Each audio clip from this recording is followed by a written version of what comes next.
Shri M Jayachandran, നോക്കൂ, താങ്കൾ ഈ ഈ ടോക്സിക്കായ കാമുകന്മാരുടെയൊക്കെ കാര്യങ്ങൾ പറയുന്നത് പോലെയാണ് എനിക്ക് ആ പെരുമാറ്റമൊക്കെ കണ്ടപ്പോൾ തോന്നിയത്. അതായത് കെ സുധാകരനെ പോലെ ഒരു പ്രമുഖ നേതാവ് അവിടെ വന്നിരിക്കുന്നു, കുറേ പഴക്കമുള്ളതാണ് ദൃശ്യങ്ങൾ എങ്കിൽ പോലും ഇന്ന് സഭയിൽ കാട്ടിയത് ഒക്കെ അദ്ദേഹത്തിൻ്റെ ശരീരഭാഷ ഒന്ന് നോക്കൂ. സുധാകരൻ ആദ്യം സംസാരിക്കും എന്ന് പറയുന്ന ഘട്ടത്തിൽ, അതിനുശേഷം ഏറ്റവും ക്രൂരമായി എനിക്ക് തോന്നിയത് ഒരു സഹപ്രവർത്തകൻ അല്ലെങ്കിൽ കെ സുധാകരനെ പോലെ ഒരു സീനിയർ നേതാവിനോട് ഇംഗ്ലീഷിൽ ഒരു മാധ്യമപ്രവർത്തകൻ ചോദ്യം ചോദിക്കുകയാണ്. അപ്പോൾ അദ്ദേഹത്തിന് പെട്ടെന്ന് അത് ക്യാച്ച് ചെയ്യാൻ പറ്റുന്നില്ല, പിടികിട്ടുന്നില്ല. സ്വാഭാവികമാണ്. ആ ഘട്ടത്തിൽ ആ സഹായത്തിനായി അദ്ദേഹം ചോദിക്കുമ്പോൾ, കെ സുധാകരൻ ചോദിക്കുമ്പോൾ, എന്നോടല്ല താങ്കളോടാണെന്ന് പറഞ്ഞ് വളരെ നിഷ്കരുണം അത് തള്ളി മാറ്റുകയാണ്. എന്നിട്ട് അവിടെ ഇരുന്ന് അസ്വസ്ഥനാകുന്നു. ഷോൾ ഇടാൻ വരുമ്പോൾ അത് തട്ടിമാറ്റിക്കളയുന്നു. സതീശൻ്റെ പെരുമാറ്റങ്ങളാണ് ടോക്സിക് കാമുകന്മാരെ പോലെ. അങ്ങനെ പെരുമാറുന്ന ഒരു രീതിയാണോ ഒരു പൊതുപ്രവർത്തകന് വേണ്ടത്? അതും കോൺഗ്രസിനെ പോലെ ഒരു മഹാപ്രസ്ഥാനത്തിൻ്റെ പ്രതിപക്ഷ നേതാവിന്? ഇങ്ങനെയൊക്കെയുള്ള ചോദ്യങ്ങൾ ചോദിക്കുന്നത് ഞാനല്ല. ഇതൊക്കെ മാധ്യമപ്രവർത്തകരോ കൈരളി ന്യൂസോ മാത്രമല്ല, ഇതൊക്കെ കോൺഗ്രസിനുള്ളിൽ തന്നെ ചോദിക്കുന്നതാണ്. ശ്രീ എം ജയചന്ദ്രനൊക്കെ നല്ലവണ്ണം അതറിയാം, ഒരു മുതിർന്ന മാധ്യമപ്രവർത്തകൻ എന്ന നിലയിൽ.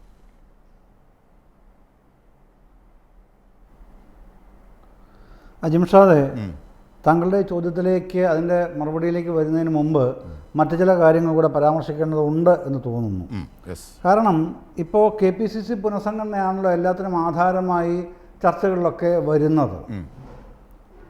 പ്രിയപ്പെട്ട സ്നേഹിതൻ ജോർജ് പൊടിപാറയും അത് സംബന്ധിച്ചാണ് പറഞ്ഞത്. കോൺഗ്രസ് ഒരു ജനാധിപത്യ പാർട്ടി ആയതുകൊണ്ട് ഇത്തരത്തിലുള്ള തർക്കങ്ങൾ അത് മെക്കാനിസത്തിൻ്റെ ഭാഗമാണ് കോൺഗ്രസിൻ്റെ എന്നാണ് അദ്ദേഹം പറഞ്ഞത്. അപ്പോൾ അതൊന്നും വലിയ പ്രശ്നമല്ല. CPM-നെ പോലൊരു കേഡർ പാർട്ടിയിൽ നടക്കുന്നത് പോലല്ല കോൺഗ്രസ് നടക്കുന്നതെന്നൊക്കെ അദ്ദേഹം വിശദീകരിച്ചു. പക്ഷേ നമ്മൾ പുറത്ത് കാണുന്നതിനേക്കാൾ അത്യന്തം സങ്കീർണമാണ് കോൺഗ്രസ്സിൽ ഇപ്പോൾ നടപ്പാക്കപ്പെട്ടുകൊണ്ടിരിക്കുന്ന ചില പ്രധാനപ്പെട്ട ഇഷ്യൂസ് എന്നുള്ളത്. അതിലേക്ക് വരാം. അതിനു മുമ്പ് ശ്രീ PM സുരേഷ് ബാബു ഏറ്റവും ഒടുവിൽ പറഞ്ഞൊരു കാര്യമുണ്ടല്ലോ, 2021 ഇലക്ഷന് ശേഷം. അതിൻ്റെ ഒന്ന് രണ്ട് കാര്യങ്ങൾ സൂചിപ്പിച്ചിട്ട് അതിലേക്ക് കടക്കാമെന്ന് വിചാരിക്കുന്നു. 21 പേരാണ് കോൺഗ്രസിൽ നിന്ന് ജയിച്ചത്. ഉമ്മൻചാണ്ടി പ്രതിപക്ഷ നേതൃസ്ഥാനത്ത് ഇല്ല എന്ന് പറയുന്നു. പിന്നീടാണ് പ്രതിപക്ഷ നേതൃസ്ഥാനം ആർക്ക് എന്നുള്ള പ്രശ്നം പറയുന്നത്. ഉമ്മൻചാണ്ടി ഇല്ല എന്ന് പറയുമ്പോൾ തന്നെ അപ്പോൾ തിരുവഞ്ചൂർ പറയുന്നുണ്ട്, ഉമ്മൻചാണ്ടിയോട് നേരിട്ട് പറയുന്നുണ്ട്, തിരുവഞ്ചൂർ രാധാകൃഷ്ണൻ തനിക്ക് പ്രതിപക്ഷ നേതാവാകണം എന്ന് നേരിട്ട് പറയുന്നുണ്ട്. എനിക്കറിയാം, അതുകൊണ്ടാണ് ഞാൻ പറയുന്നത്, കൃത്യമായി പറയുന്നത്. ഉമ്മൻചാണ്ടിയുടെ വൈമുഖ്യം മനസ്സിലാക്കിക്കൊണ്ട് തന്നെ ഉമ്മൻചാണ്ടി പ്രപ്പോസ് ചെയ്യാൻ സാധ്യതയില്ലാന്ന് മനസ്സിലാക്കിക്കൊണ്ട് തന്നെ തിരുവഞ്ചൂർ രണ്ടാമതൊരു പേരും കൂടെ പറയുന്നു, എന്നാൽ PT പരിഗണിക്കണം എന്നെ ഇല്ലെങ്കിൽ, അന്തരിച്ച PT തോമസിനെ. രണ്ടുപേരുടെയും പേര് പറയാൻ ഉമ്മൻചാണ്ടി തയ്യാറായില്ല. ഉമ്മൻചാണ്ടി തയ്യാറായത് രമേശ് ചെന്നിത്തലയുടെ പേരാണ് അദ്ദേഹം നിർദ്ദേശിക്കാൻ തയ്യാറായത്. പക്ഷേ അതിനെ മറികടന്ന് VD സതീശനെയാണ് ഹൈക്കമാൻഡ് അല്ലെങ്കിൽ KC വേണുഗോപാൽ നിശ്ചയിച്ചത്. അതാണ് 2021 വസ്തുതയായിട്ട് നിൽക്കുന്ന പ്രധാനപ്പെട്ട കാര്യം. ഇപ്പോൾ ഇവിടുത്തെ പ്രശ്നത്തിൽ എല്ലാവരും പറഞ്ഞിരുന്നുവെങ്കിൽ താൻ നേരത്തെ മാറി നിന്നേനെ, പക്ഷേ ഇതെല്ലാവരും പറഞ്ഞു താൻ തന്നെ തുടരൂ എന്ന് പറഞ്ഞതിൻ്റെ അടിസ്ഥാനത്തിലാണ് നിന്നത്. എന്നിട്ട് അവസാനം എന്നെ അവിടെ നിന്ന് കണ്ടോൺമെൻറ് ഹൗസിൽ നിന്ന് ഇറക്കി വിടണ്ടായിരുന്നു എന്ന് വളരെ വൈകാരികമായി പ്രതികരിച്ചത്രേ രമേശ് ചെന്നിത്തല. തുടരാം സാർ, താങ്കൾ. അതെ അതെ അതെ അതെ അതെ അതെ അല്ല, അങ്ങനെ ആ പുള്ളി ഈ കണ്ണീരണിഞ്ഞ് പോവുകയും പിന്നെ കുറച്ച് നാളത്തേക്ക് പൊതുരംഗത്ത് തന്നെ, കുറച്ച് നാളത്തേക്കെന്ന് പറഞ്ഞാൽ ഒരുപാട് കാലത്തേക്കല്ല, ഏതാണ്ട് ഒരു 3 ആഴ്ചയോളം അദ്ദേഹം പുറത്തു പോലും പ്രത്യക്ഷപ്പെടാതിരിക്കുകയും ചെയ്ത അവസ്ഥ അന്നുണ്ടായിട്ടുണ്ട് രമേശ് ചെന്നിത്തലയ്ക്ക്. അത് മറ്റൊരു കാര്യം. ഇപ്പോൾ ഈ KPCC പുനഃസംഘടന എന്നുള്ളതിനേക്കാൾ വളരെ ഉപരിയായി പ്രശ്നം അജിംഷാദെ നിൽക്കുന്നത് മറ്റൊന്നിലാണ്. മറ്റൊന്നിലെന്ന് പറഞ്ഞാൽ KPCC പുനഃസംഘടന എന്തായാലും നടക്കും, അതെല്ലാവർക്കും ഉറപ്പുള്ള കാര്യമാണ്. അതിൻ്റെ അകത്ത് തനിക്ക് സ്വന്തം നിലയ്ക്ക് പറ്റില്ല എന്ന് KPCC പ്രസിഡന്റ് കെ സുധാകരൻ അറിയാം. കാരണം അദ്ദേഹത്തിന് കലശലായ ഈ ഓർമ്മക്കുറവിൻ്റെ പ്രശ്നമുണ്ട്. ചിലപ്പോഴൊക്കെ കടുത്ത ഈ നമ്മുടെ ഈ ഇതുണ്ടല്ലോ, ഏതാണ് ഈ ഞരമ്പിൻ്റെ പ്രശ്നമുള്ള ആ പ്രശ്നം അതുണ്ട്. അത്തരത്തിലുള്ള കാര്യങ്ങൾ ഒക്കെ ഉള്ളത് കാരണം അദ്ദേഹത്തിന് ഒരുപാട് വ്യക്തിപരമായ ബുദ്ധിമുട്ടുകളുണ്ട്. അദ്ദേഹം ഏത് സമയത്തും വേറൊരാളെ നിശ്ചയിച്ചാൽ മാറിക്കൊടുക്കുന്നതിന് ഒരു പരാതിയോ പരിഭവമുള്ള ആളല്ല. ഇന്നത്തെ വാർത്താ സമ്മേളനത്തിൽ അദ്ദേഹം ആ നിലപാട് വ്യക്തമാക്കിയിട്ടുണ്ട്. പക്ഷേ അതല്ല പ്രശ്നം. ഇവിടെ ഈ തെരഞ്ഞെടുപ്പ് വരാൻ പോകുന്നു അടുത്ത വർഷത്തേക്ക്. അടുത്ത വർഷം തെരഞ്ഞെടുപ്പ് വരാൻ പോകുമ്പോഴേക്ക് ഇപ്പോഴേ കളത്തിൽ നിറഞ്ഞു നിൽക്കാനായിട്ടുള്ള വ്യഗ്രതയിൽ പിന്നെ 3 പേര് കേരളത്തിലെ കോൺഗ്രസ്സിൽ പ്രത്യേകിച്ചും എടുത്തു പറയുമ്പോൾ നായർ മുഖങ്ങൾ എന്ന നിലയിൽ തന്നെ അവതരിപ്പിക്കപ്പെട്ടിരിക്കുന്നു എന്നുള്ളതാണ് ശ്രദ്ധേയമായ കാര്യം. അതിൽ പിന്നെ നായർ കമ്മ്യൂണിറ്റിയിൽ നിന്ന് A search from within the party എന്ന് തന്നെ പറയണം. A search from within the പാർട്ടിയാണ് ഏത് NSS നോക്കിയത്. അപ്പോൾ അവർക്ക് സ്വീകാര്യനായി തോന്നിയ ആളാണ് രമേശ് ചെന്നിത്തല. അവർ രമേശിനെ ലിഫ്റ്റ് ചെയ്തു. ആ ലിഫ്റ്റ് ചെയ്തപ്പോൾ സ്വാഭാവികമായും ഡിസ്കാർഡ് ചെയ്തത് ആരെയാണ്? ഒഴിവാക്കിയത് VD സതീശനെയാണ്. ഞാൻ അന്നും ചർച്ചകളിൽ കൈരളിയിൽ ഉൾപ്പെടെ ആ സമയത്ത് ചർച്ച ചെയ്ത ചാനലുകളിലെല്ലാം പറഞ്ഞിട്ടുണ്ട്, വെള്ളാപ്പള്ളിയുടെ രമേശ് ചെന്നിത്തലയുടെ പ്രേമം അതിൻ്റെ അകത്ത് യാതൊരു അടിസ്ഥാനവുമില്ല, എനിക്ക് വ്യക്തിപരമായി അറിയുന്നതും കൂടെയാണ്. അത് തൽക്കാലം ഒരു തിരി വെക്കുക, ഒരു ട്വിസ്റ്റ് ഉണ്ടാക്കുക, വാർത്തകളിൽ ഒരാഴ്ചക്കാലത്തേക്ക് നിറഞ്ഞു നിൽക്കുക എന്നതിനപ്പുറത്തേക്ക് വെള്ളാപ്പള്ളിക്ക് രമേശ് ചെന്നിത്തലയോട് ഒരു പ്രേമവുമില്ല എന്ന് ഞാൻ അന്നും പറഞ്ഞു, ഇന്നും അത് തന്നെ ആവർത്തിച്ച് പറഞ്ഞു. നായർ മുഖത്തെ തെരഞ്ഞെടുക്കുകയായിരുന്നു. അല്ല, അത് മറ്റൊരു ആസ്പെക്റ്റാണ്, നമുക്കതിലേക്ക് ഇപ്പോൾ പോകുന്നില്ലല്ലോ, അതുകൊണ്ട് ഞാൻ അങ്ങോട്ട് വരുന്നില്ല. പക്ഷേ ഇതാണ് പ്രശ്നം. ഈ 3 നായർ മുഖങ്ങളിൽ, കോൺഗ്രസിലെ 3 നായർ മുഖങ്ങളിൽ ഏറ്റവും തലപ്പൊക്കമുള്ളത്, കോൺഗ്രസ് പാർട്ടിയിലെ ഹൈറാർക്കി പ്രകാരം ഏറ്റവും തലപ്പൊക്കമുള്ള ആൾ KC വേണുഗോപാൽ തന്നെയാണ്. പിന്നെ തൊട്ട് അടുത്ത സ്ഥാനമാണ് രമേശ് ചെന്നിത്തലയ്ക്കുള്ളത്. പിന്നീടുള്ള സ്ഥാനമാണ് VD സതീശനുള്ളത്.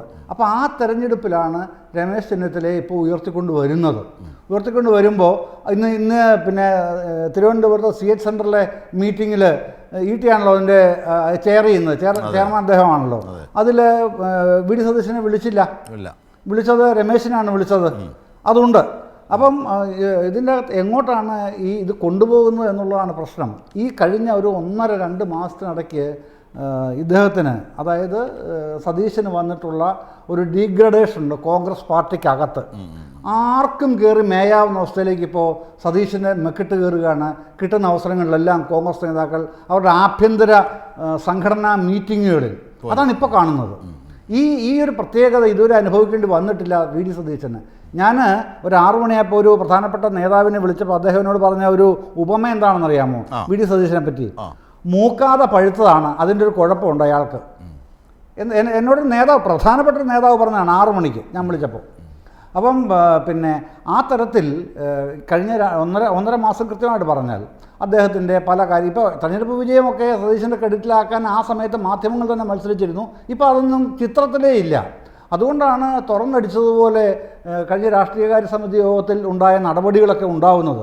ഇപ്പോൾ സതീശൻ പിന്നീട് തൻ്റെ താല്പര്യക്കാരോട് അല്ലെങ്കിൽ അടുപ്പക്കാരോട് വിശദീകരിച്ചു, ഞാൻ പറഞ്ഞത് കോൺഗ്രസിൻ്റെ 63 സീറ്റാണ്, എന്തിനാണ് അനിൽകുമാർ അതിൽ ചാടി പിടിക്കുന്നത്, എനിക്ക് ഞങ്ങളെ പറയാനുള്ള അവകാശമില്ലേ എന്നൊക്കെ പിന്നീട് ചോദിച്ചു. പക്ഷേ ഈ പരാമർശങ്ങളൊക്കെ വരുമ്പോൾ ഇതൊക്കെ ആസ്വദിച്ചിരിക്കുന്ന ആളാണ് ചെന്നിത്തല എന്നുള്ളത് നിയമസഭയിലും കണ്ടു. അവിടെയാണ് താങ്കളുടെ ആദ്യത്തെ ചോദ്യത്തിൻ്റെ പ്രസക്തിയുള്ളത്. ഈ സതീശൻ, VD സതീശൻ എന്ന പ്രതിപക്ഷ നേതാവ് പുറകോട്ട് തിരിഞ്ഞു നിന്ന് ചോദിക്കുന്ന കാര്യമൊക്കെ പറഞ്ഞല്ലോ, ഷാനിബ് പറഞ്ഞല്ലോ, ശരിയാണ്. അപ്പോൾ അത് നടക്കുമ്പോൾ പിന്നെ മറ്റാരും അദ്ദേഹത്തിനെ ഒന്ന് ഷീൽഡ് ചെയ്യാനായിട്ട് അല്ലെങ്കിൽ അദ്ദേഹത്തിന് പ്രധാനപ്പെട്ട ഡിഫൻസ് എടുക്കാനായിട്ട് വരുന്നില്ല, നേതാക്കൾ ഉൾപ്പെടെ ഉള്ളവർ വരുന്നില്ല. അത് മറ്റൊരു സംഗതി. അപ്പോൾ ഈ കോൺഗ്രസിൻ്റെ അകത്ത് എന്തുകൊണ്ടാണ് ഇതിങ്ങനെ മൂത്ത് വരുന്നത് എന്ന് നോക്കിയാൽ വ്യക്തമായിട്ട് കാണാൻ കഴിയുന്ന കാര്യം, സൈഡ് ലൈൻ ചെയ്യപ്പെടുകയാണ് VD സതീശൻ എന്ന പ്രതിപക്ഷ നേതാവ് അവിടെ. അപ്പോൾ സ്വാഭാവികമായിട്ട് ഉണ്ടാകുന്ന ചോദ്യം എന്താണെന്ന് അറിയാമോ? കൊണ്ടുവരാൻ പോകുന്ന രമേശ് ചെന്നിത്തലയാണോ?